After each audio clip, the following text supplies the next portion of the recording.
Derechos y Acción, un podcast de la Defensoría del Pueblo de la Nación. Producido y realizado íntegramente por el área de comunicación para compartir diferentes temas de interés general y del accionar de la institución. Conducen Estefanía González Isola y Fernando Almirón.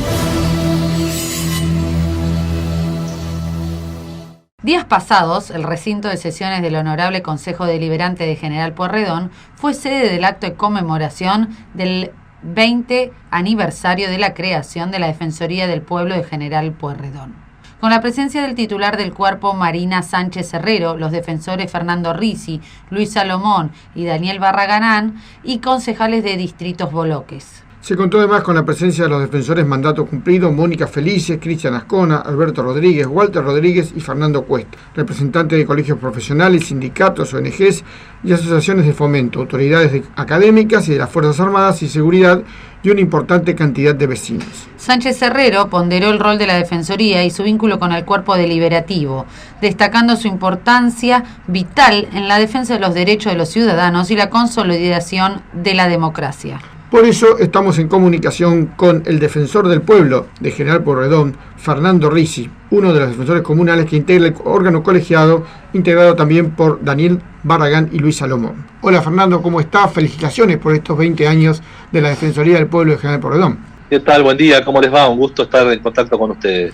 Gracias, Fernando. La primera pregunta que te queríamos hacer es ¿qué balance puede hacer sobre la actualidad de la Defensoría y su inserción en la comunidad como representante del pueblo?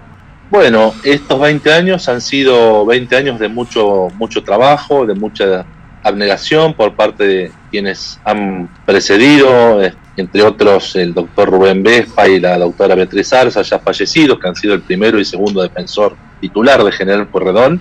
A partir de allí, a los 10 años de la Defensoría, se creó este sistema colegiado que hoy estamos integrando, y realmente es un trabajo que va en espiral ascendente, que no frena en cuanto a la inserción de la Defensoría. Es necesario cada vez mayor inserción de la Defensoría, y esto es un trabajo que convoca día a día la capacidad operativa, no solo la capacidad operativa, sino también la inserción cultural de la Defensoría, es decir, desde el punto de vista de que la comunidad la tome y la adopte como una herramienta de construcción de ciudadanía, como una herramienta de resolución de sus problemas, como una herramienta de intermediación entre el Estado y el vecino. Así que es una construcción cotidiana que cada vez requiere más inserción en la comunidad, una inserción que se da en base también a las complejidades de las nuevas exigencias, como por ejemplo pueden ser las redes sociales, el WhatsApp, las nuevas formas de comunicación de la gente y las nuevas formas de información de la gente. Antes uno creía que por salir en una radio solamente o en una nota televisiva era suficiente. Hoy los medios de canalización de la comunicación son cada vez más amplios, son cada vez más complejos. Entonces, este es un desafío. Y también el entender que no todo pasa por la comunicación virtual, que también la gente quiere el mano a mano con el funcionario, en presencia personal. Entonces esto nos obliga un poco a multiplicarnos, es decir, estar presentes en los distintos barrios, sectores, en las dos ciudades que tiene General Pueyrredón, que son Mar del Plata y Batán, en el estar en las reuniones y convocatorias, en las asambleas populares, y esto sin menosprecio también de atender la comunicación virtual de quien utiliza este mecanismo. O sea que estos son desafíos muy importantes en pleno siglo XXI de la Defensoría del Pueblo, que tiene un rol por delante que no tiene frenos, no tiene límites, no tiene techos. Siempre es insuficiente lo que podamos hacer. ¿Por qué? Porque la necesidad de nuestra población es tal que siempre se va a necesitar mayor presencia, mayor actividad y mayor actuación de la Defensoría. Y ese es precisamente nuestro desafío. Fernando, ¿cuánto hace que está usted en la Defensoría?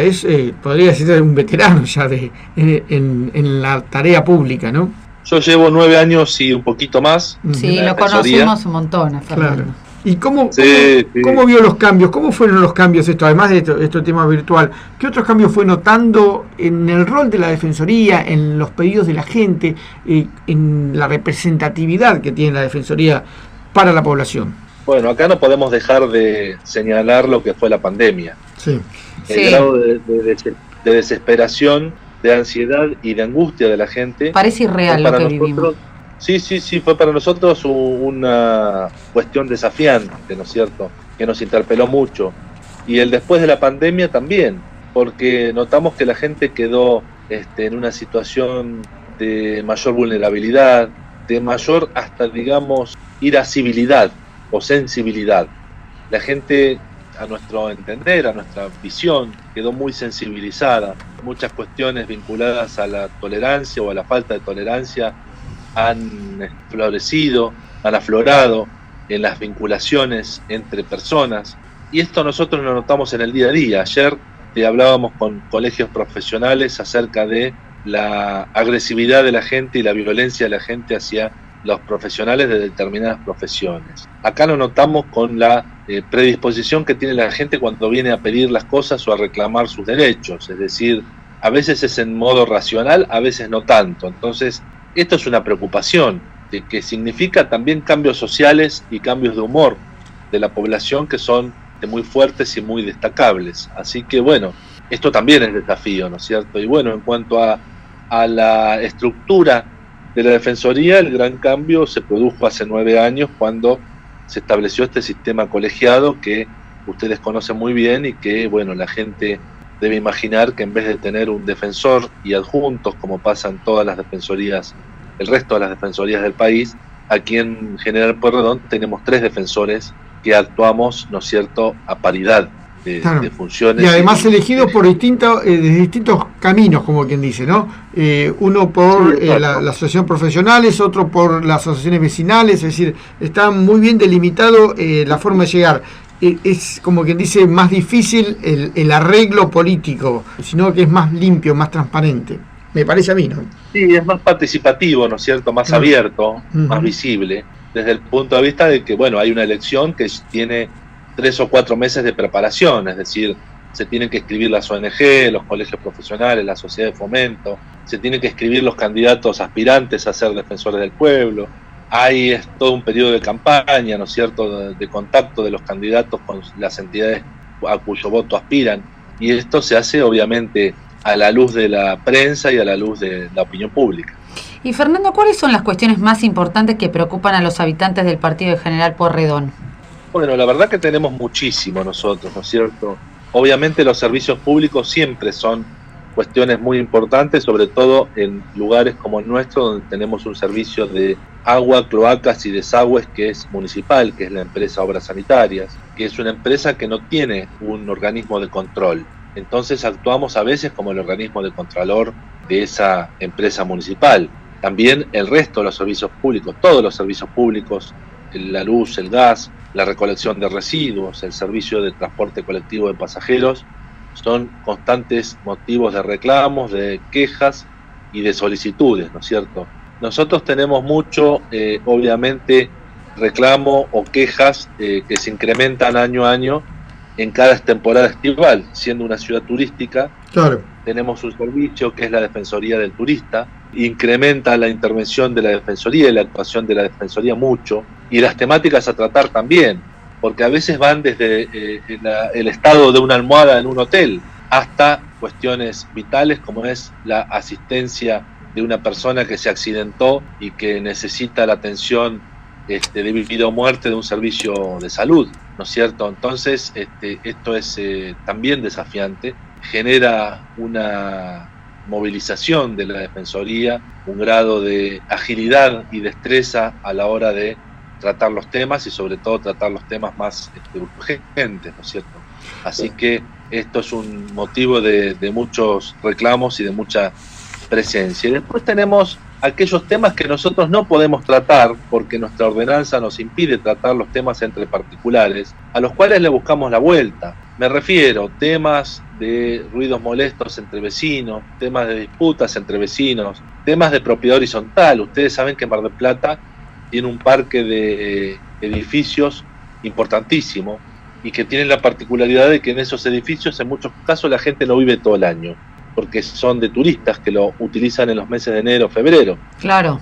Entonces se generan disputas en los consorcios, y esos conflictos nosotros no tenemos permitido intervenir, pero tratamos de trabajar para que haya derivaciones a través de la Asociación de Consorcistas de Propiedad Horizontal o a través de la Dirección de Resolución de Conflictos del mismo municipio. Así que bueno, estos son un poco las grandes temáticas que se nos presentan acá. Fernando, usted sabe que hay un tema también acá que se está tratando mucho, o que se habla mucho en Buenos Aires, el tema, bueno, de los alquileres, el problema de los alquileres y el problema de la estructura de departamentos y alquileres usado para fines turísticos, que quita la posibilidad de usarlo como vivienda. Como vivienda, claro. En Mar del Plata, ustedes tienen mucha experiencia en esto. ¿Cómo se puede regular esto? ¿Hay alguna forma de regular? ¿La gente lo consulta por este tema? Es decir, la falta de viviendas para alquilar, porque las viviendas es más lucrativo tenerla para turismo. ¿Usted tiene casos que ha tenido que analizar? No tantos casos, sí tenemos casos de saber la alta demanda que hay de viviendas para 24 meses o 36 meses, Sí, Claro. y la poca oferta que hay. Y esto genera conflictos y esto genera abusos en los costos de los alquileres. Claro. Y esto lamentablemente en este momento está dependiendo del Congreso de la Nación que Exacto. sancione la nueva ley de alquileres. Sí. Nos Porque- cuenta la gente de San Martín de los Andes, de Junín de los Andes, no la gente del sur también, que le pasa lo mismo. Las ciudades turísticas es como que han pasado a ser turísticas, pero no poco habitables para la gente que vive ahí, ¿no? Claro, exacto. Ahora, la cuestión que ustedes planteaban de los alquileres de verano Ujú. Sí. se ve bastante amortiguada por ser Mar del Plata una ciudad tan universitaria.